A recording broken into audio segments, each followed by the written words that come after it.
Oh, it's time to grab your glasses, family. It's time for us to get started. I'm so excited. Sitting up here, Kid Magic Rock.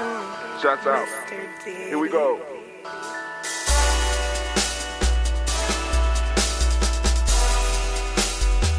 Drink your water.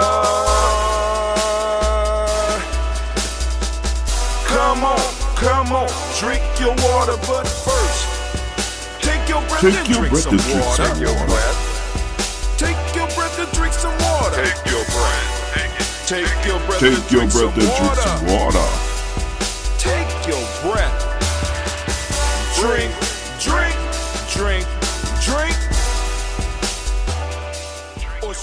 Or should we say, breathe and drink. Alright, family, this is Brother Hardship coming up with you live from the Daily Spark. Make sure you like, share, subscribe, and most importantly, leave some comments because I want to know what you are thinking about the concepts and the ideas that I am bringing forth. Family, listen. I was caught with a conundrum today. A conundrum. The conundrum was, as I was planning the podcast for this morning, I woke up and I read what my Gye-Nyame Steward had researched and wrote up for me today. And I was like, this is cold, right? You know, I'm like, what can I add to it? So I said, all right, cool. Let's go through it. It's going to be a short show today because most of it's going to be scripted.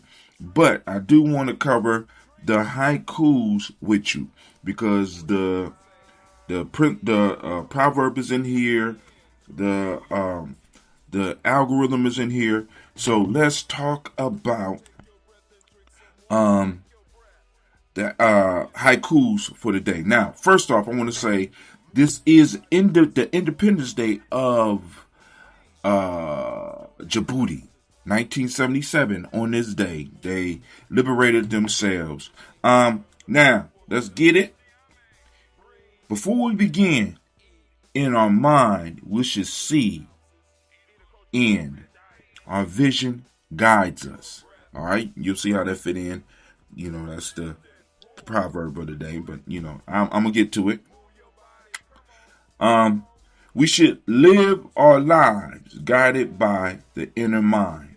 Seeing the real world. Many of us believe that what we are seeing with our eyes, simply with our eyes, is the whole picture. It's not the whole picture. There are things that your mind is etching out of what you are able to see. I mean, we know for a fact, if we look at the electromagnetic spectrum, there's only a small portion of that we are able to see as human beings. And we're not even seeing all that because a lot of that other stuff, your mind has decided, or your survival instincts have decided that shit is not worthy of you being even aware of. There's so much stuff going on around us that we are not aware of that it boggles the mind. So the mind, in a sense, shut out a lot, right? So, you know, like I said, if you ever had the experience of dealing with some mushrooms or some DMT, you'll understand what I'm saying, right? Really. Because once you see it, you almost can't unsee it no more because there's a lot of shit going on, right? But anyway, we limit ourselves through what we think we see a lot of times, and I want to stress that because the proverb is going to be is pivotal today, right? Illusion and noise is what the modern world makes, confusing my people. Illusion and noise. We need to learn that via Negativa and start cutting some of that shit off because it's useless and we can't really do nothing with it. Armed with clear sight, we leave every space better than we found it. Of course, it being Kuumba, and also that fits in perfectly with the algorithm of the day, which you will get in a second. All right, so now I read those haikus. Let's get into this. And here is the main haiku of the day. Shed the heavy weight. Shed the heavy weight. Let the inner eye cross first. Posture stands aligned. Ooh, is that man haikuing? Yes, I'm haikuing today. Hold on. Greetings. Rise and align. Take a deep breath through the nose, down into the belly. Pull your shoulders back. Plant your feet firmly on the earth and correct your physical posture, family. In our lineage, we know that a slumped body cannot carry a soaring vision, right?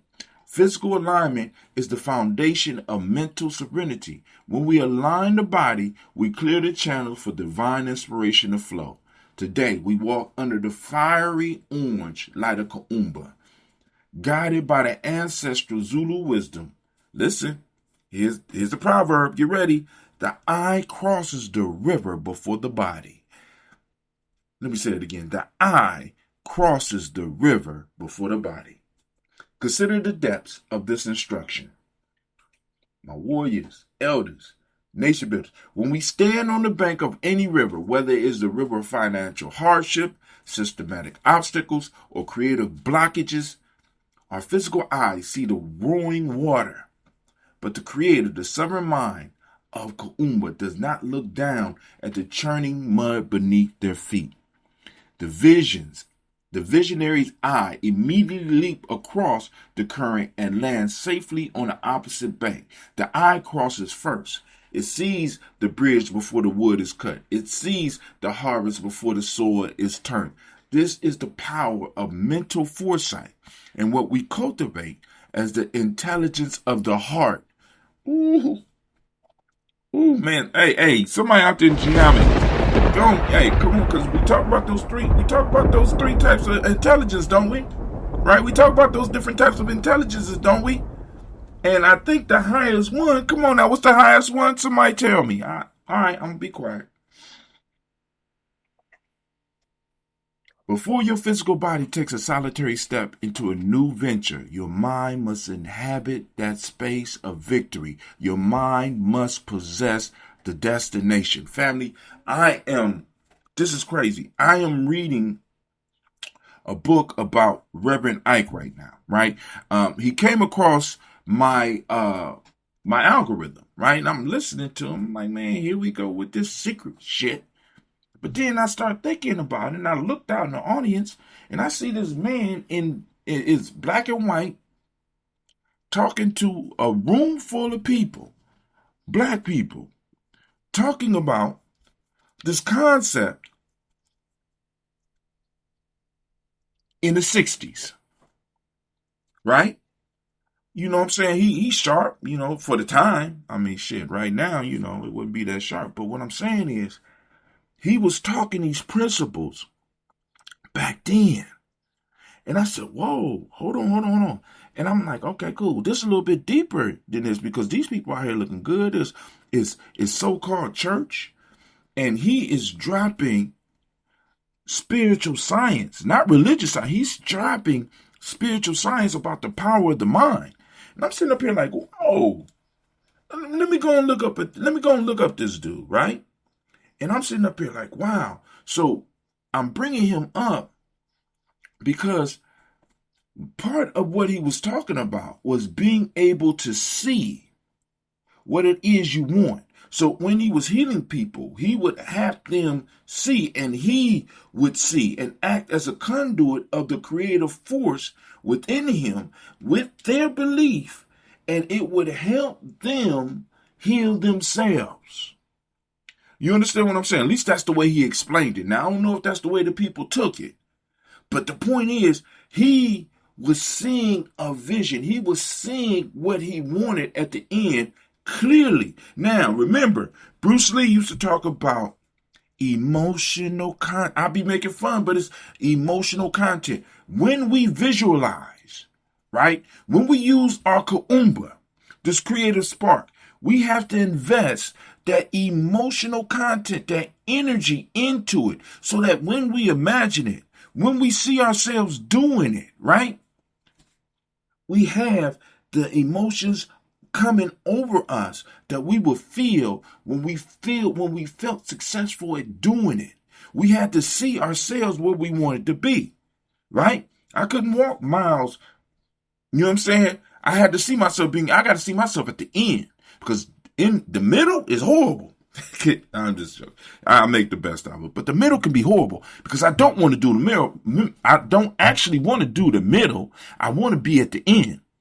When I'm writing my book, or when I'm doing these shows, I want to be at the end, right? But I have to find a way to make the middle fun, right? But I have to see myself at the end, or I'll never start, right? And for many of the projects, with the rope flow, those of you that get to see me doing the rope, when I first started the rope, I was whooping the hell out of myself with the rope. But one of the things that the rope flow showed me was the process of learning. It reminded me of the process of learning when I was learning martial arts, when I was learning how to play football, when I was learning how to do math, right? When I first started, the shit was hard, but I had to see myself being able to do it. I had to see myself being able to do it. Why? Because it's a boring part that you always have to work through. And the principle of Kuumba helped push you through that boring part. Why? Because with the principle of Kuumba, you can create where you want to be and how it's going to look and how it's going to feel. Now, because we don't plug ourselves or our young people into this, we get caught up in the pain of the middle. One of my elders told me a long time ago, he called that he called those the lonely miles, right? The lonely miles, that space in between the start and the victory is the lonely mile, where you have to be on it by yourself. Where in the run, in the walk, in the fight, in the practice, in the writing, in the building, you have to make it through that, and you have to energize yourself with the end. In fact, you have to learn how to make each part or each day that you do it part of the end. You make it fit into the narrative that you're telling yourself. Many of us, we can't achieve the level of where we want to get to because we can't handle the lonely mile. We haven't learned how to transform what's going on in the lonely mile into building up towards the victory. We lose the vision in the middle. But I'm sorry. This is why, brother, had to put the pistol down, anime. Put the pistol down, baby. I'm sorry. Because I gotta go pour libations. I gotta get Gina G to her practice. So let me keep it moving. I just wanted to say that. Your mind must possess the destination. Family, if you feel me, please type in Ashe. Let me know, right? Because the point being is these principles work. It's not the principles. It's how we using them. I ain't even gonna say it's you. It's the programming that is polluting all the shit around us. So, let me move forward. As I often emphasize in the Warrior's Handbook for Life Journey, I'm going to do a rewrite on that book as well. I'm going to rewrite the Player's Pyramid. True warriorship is won in the mental and spiritual realms long before the physical battle begins. Family. I mean, when I jump into this, right, and I get these insights, I have seen fights lost at the beginning because somebody was able to talk shit. Now, brother, I tell you what that got to do with anything. True warriorship is won in the mental and the spiritual realms long before the physical battle begins. If you are able to get into your competition's mind, you can win. Once you get them to start doubting themselves, right, which happens to us all the time, we start doubting ourselves as a group. As individuals, some of us cold as fuck, but when it comes to us as a group, we allow these motherfuckers to psych us out all the time. True warriorship is won in the mental and the spiritual realms long before the physical battle begins. Hold on to that for a minute. Allow that to cook. Type in Ashe. Throw up some fire. Allow that to simmer in your spirit, in your mind, in your intuition, which is key as well. Because you got to clean that up. Because that's your sight beyond sight. Those of you that's old enough to remember that. You know what I'm saying? The sight beyond sight from the Thundercats, right? But anyway, let me read it again. True warriorship is won in the mental and spiritual realms long before the physical battle begins. That's from that book. You know, y'all gonna get that Warriors Handbook to Life Journey. Come on, let's get it. We could build, family. We got the tools to build. We got the principles that win. We're just not activating them. Right? As we say in Gye-Nyame, nobody will take your shit more serious than you, nor should they. We got the winning combination. We got the winning team. We just don't know we got the winning team. Thank goodness that I have been on a losing team and saw it turn into a winning team just by the shift of belief. That's how I know it works. That's how I know that it's possible, because I have done it. I have been in the midst of it. Me and my friends actually did that shit. Went all over the city, beating all these teams that were supposed to beat us because we came from a losing team. Shit. We went 8-2. I know we lost 2 games, but you know, can't win them all. But shit.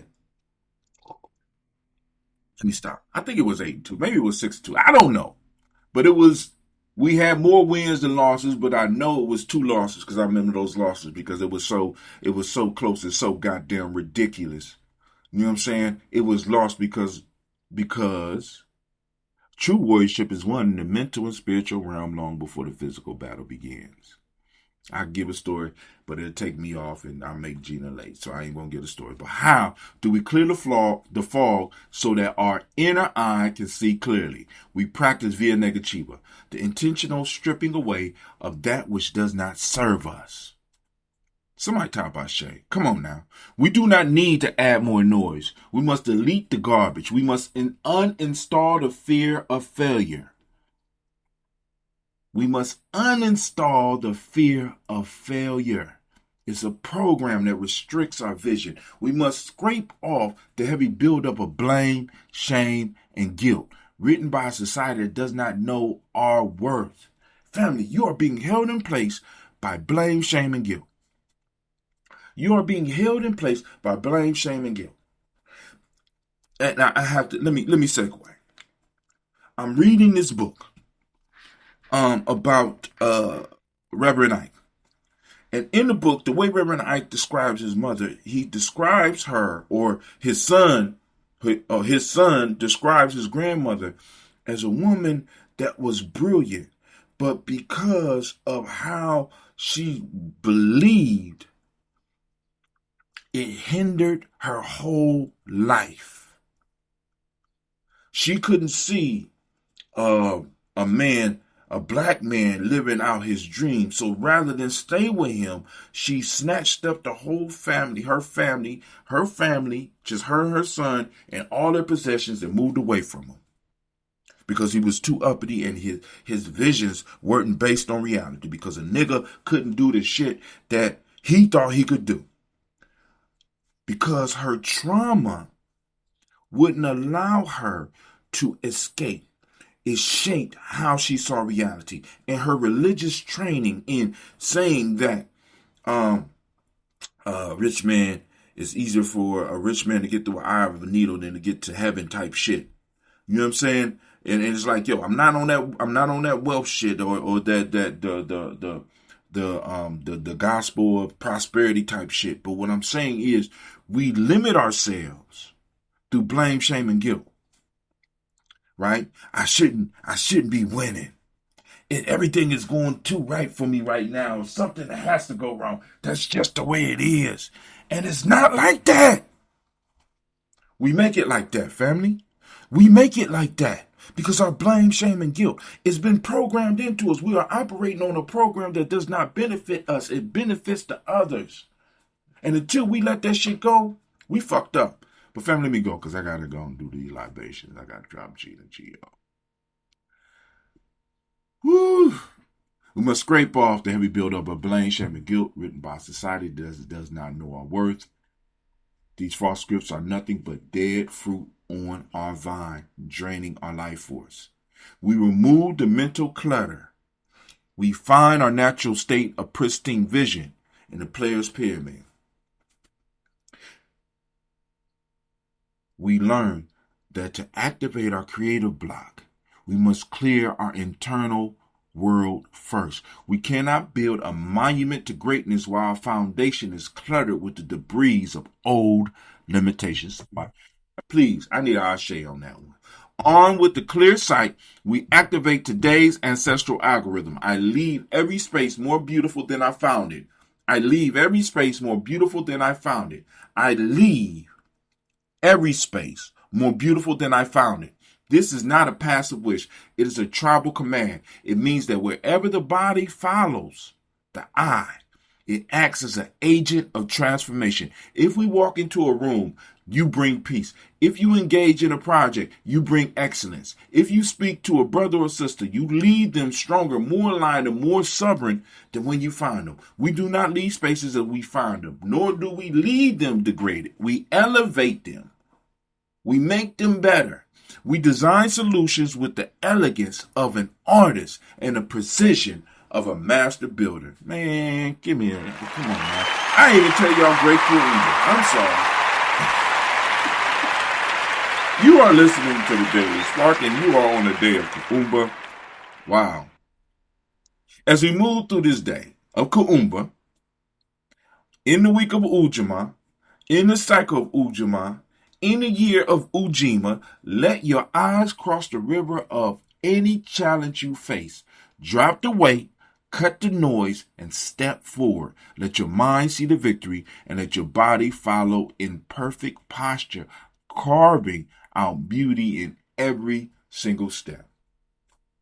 Now, yo, family, for more information about Gye-Nyame journey, to go deeper with the Daily Spark, to understand why I wear a daily toaster shirt every damn day, it's just a different color, to know more about what we do, go into the description, click the link, join the Telegram group, because we go a lot deeper in the Telegram group, right? Today things are going to be a little bit late because I'm up against the clock. You know what I'm saying? I'm up against the clock. I'm about to get up out of here. I got to go pick up my brother and go do this drum call, and I got to also drop off Gina G. So, family, I am about to get up and get out. Y'all have a great day, and you know what that means. You are now listening to Gye-Nyame Journey Radio. This is a Heart of a Symbol production.